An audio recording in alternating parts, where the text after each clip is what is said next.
Nagbabalik ang masaganang buhay. Ako po si Merlyson para sa ating video plant of the week.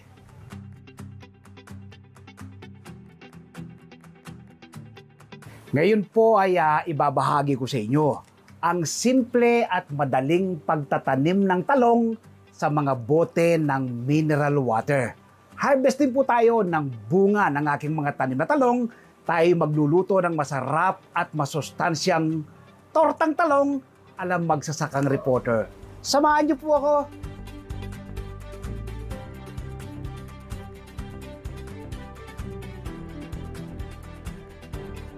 Ilan po sa mga health benefits na taglay sa ating katawan ng talong ay good for the brain. Maganda po siya sa ating utak. Good for the heart. So maganda, mahusay din po siya sa ating puso. Maganda siyang pampapayat. May mataas siyang fiber.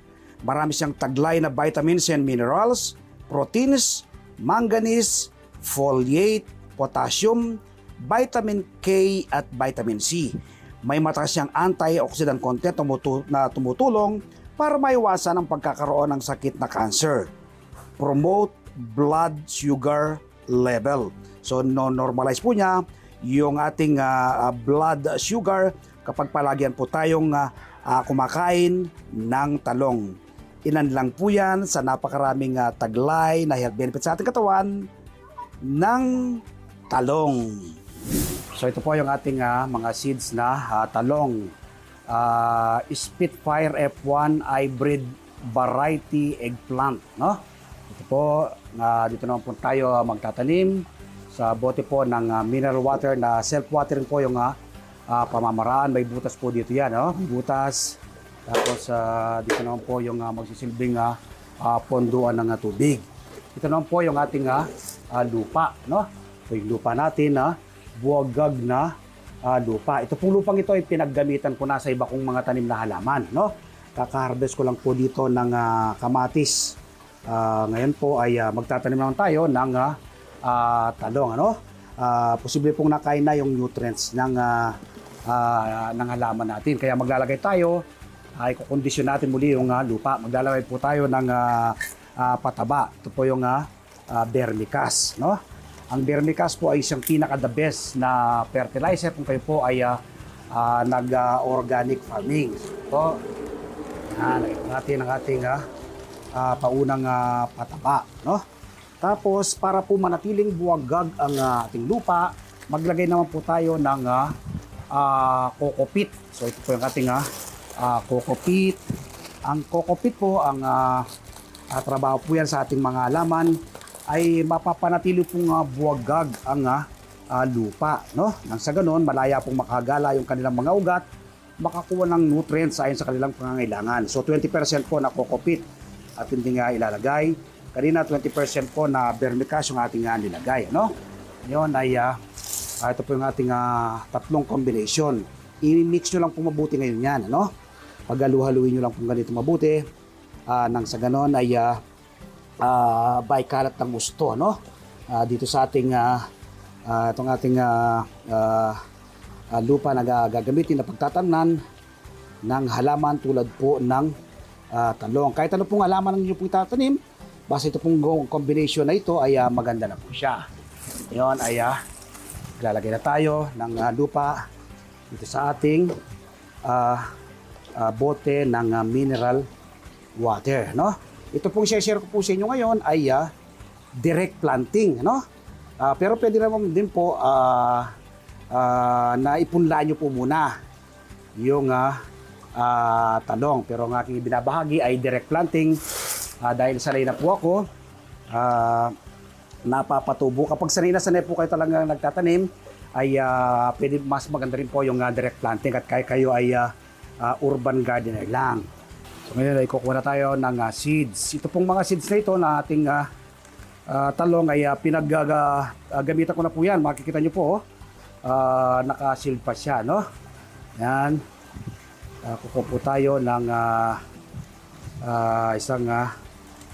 sa isang bote po pwede kayong maglagay ng isa o kaya ay dalawa. Pero ako sanay na po. Ano? Isang seeds lang po ang aking nilalagay. napapatubo ko na agad. No? So, tayo ng isang seeds. Sabi nga po, kung hindi pa po kayo sanay, pwede po kayong maglagay ng dalawa, no? Dalawa.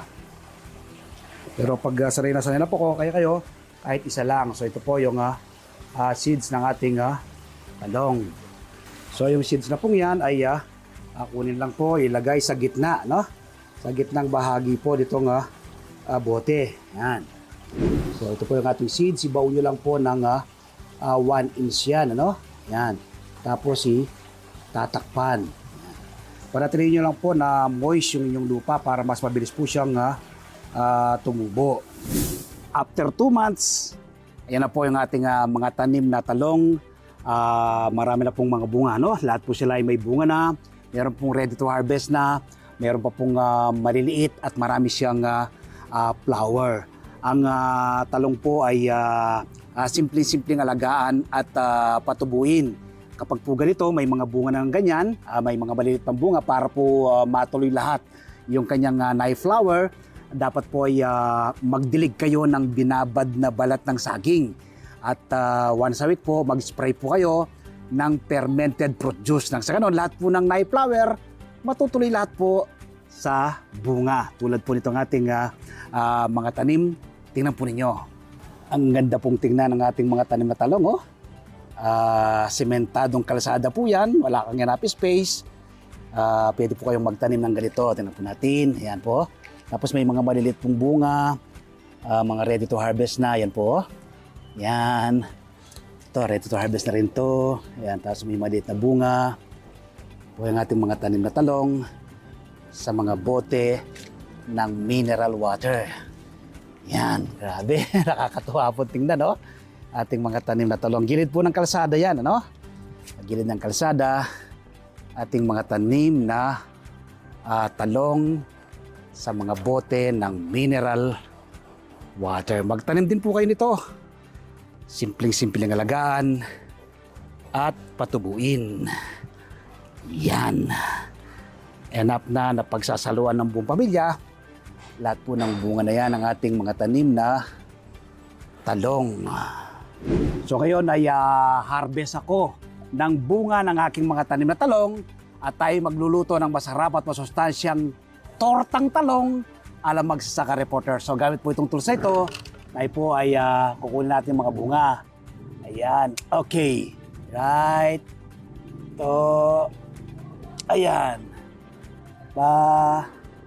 Pwede nyo naman pong laputin ng ganyan ito, pero para po hindi masyadong masaktan yung ating mga tanim na halaman, ano? Kapag nilapot mo, baka po masira yung sanga.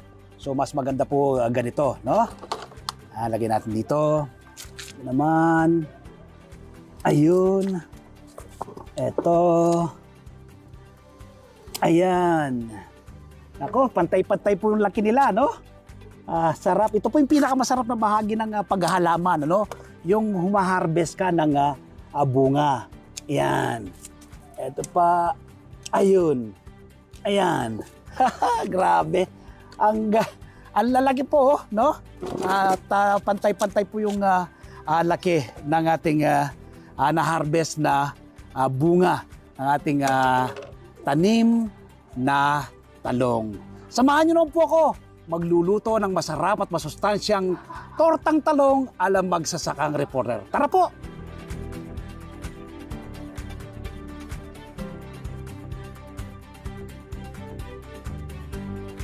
So ito po yung ating talong matapos natin pong mailaga, no?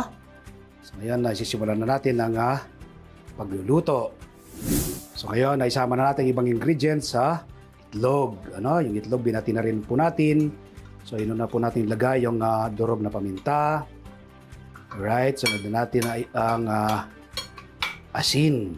Yan. Okay.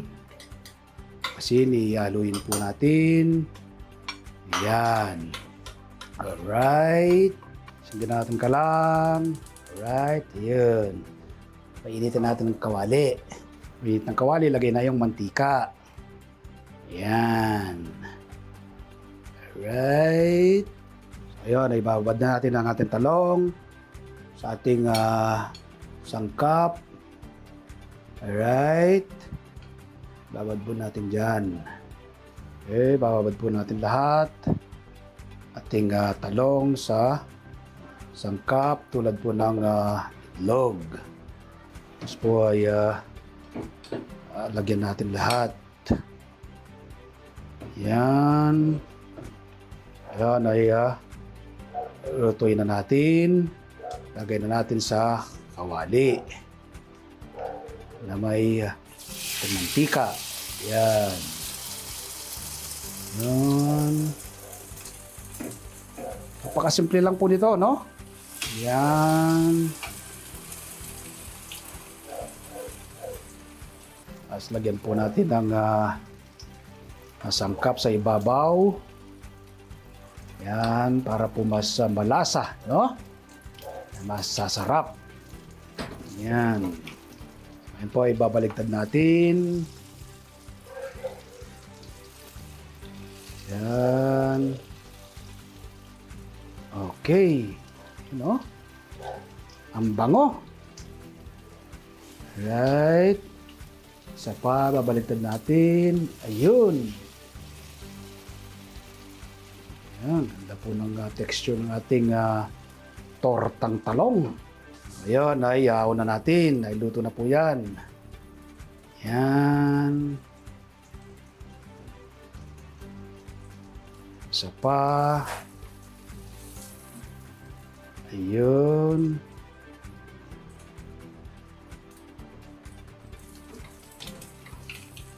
Yan, tapos ganun lang po, salang-salang lang po yung iba pa, no? Pero ito na yung ating naluto. So ito na po yung ating bagong lutong tortang talong ala magsasakang reporter. Yan. Ganda po ng kanyang texture, katakam-takam ng itsura. So ngayon po ay titikman natin ang ating bagong lutong tortang talong ala magsasakang reporter kung gaano po ito kasarap, no? Ito po, pwede po kayo magsawsawan. Ako po ito, toyo at kalamansi, no? Tapos may isang sili, no? Para medyo mahanghang ng bahagya. Pwede rin pong magsawsawan kayo ng ketchup o kaya naman po kung gusto nyo kahit walang sawsawan dahil timplado na yung ating talong, meron ng mga sangkap, no? So ito, kuha tayo, lagyan natin ng konti dito sa ating sawsawan na ginawa at titikman natin.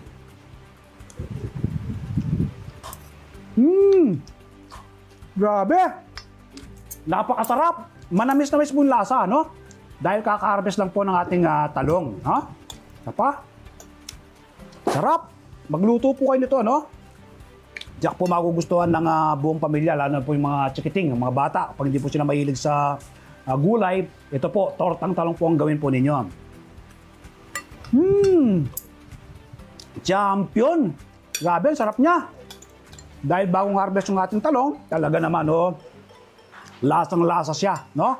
At ang ingredients na ating ginamit, tulad ng paminta, no? Tapos yung kaunting asin at yung ating yung itlog, no? Napakasarap po. Talagang nagmi-mix po ang lasa. From garden to table. Ako po'y napakarami na ng tanim ng iba't ibang uri ng gulay at prutas. Pero patuloy pa po kung nagtatanim. Ako po kasi naniniwala ng pagkakaroon ng seguridad sa pagkain, dapat magsimula sa ating mga tahanan. Food security starts at home. Milyon-milyon ngayon ang nagugutom. Maraming kabataan ang dumaranas ng malnutrisyon. Ito po ang aking nakikitang solusyon, ang pagtatanim ng ating sariling pagkain. Nawa po mula ngayong araw na mapanood nyo ko, magtanim na rin po kayo ng inyong sariling pagkain. Salamat po. Happy farming! God bless! Ngayon po isasagutin ko ang ilang tanong ng maraming nanonood dito sa ating show. Ang unang tanong natin ay mula kay Jocelyn Sese. Sir, Mer, ilang beses po ba magdilig ng MSG fertilizer sa ating mga tanim na halaman? Salamat po. Thank you very much, Jocelyn. Pwede kang mag-apply o magdilig ng MSG fertilizer isang beses sa isang linggo o once a week. Tanong naman mula kay Melanie Pangilinan. Sir, Mer, pambagyo lang po ba ang lavender? Meron po kasi akong tanim dito sa Rizal, pero napapansin ko parang nalalanta ang kanyang mga daon. Salamat po. Thank you very much sa Melanie. Kahit saang lugar, may mabubuhay mo naman ang lavender plant. Ano? Ako nga, yung mga Baguio beans, yung pechay, Baguio, ano?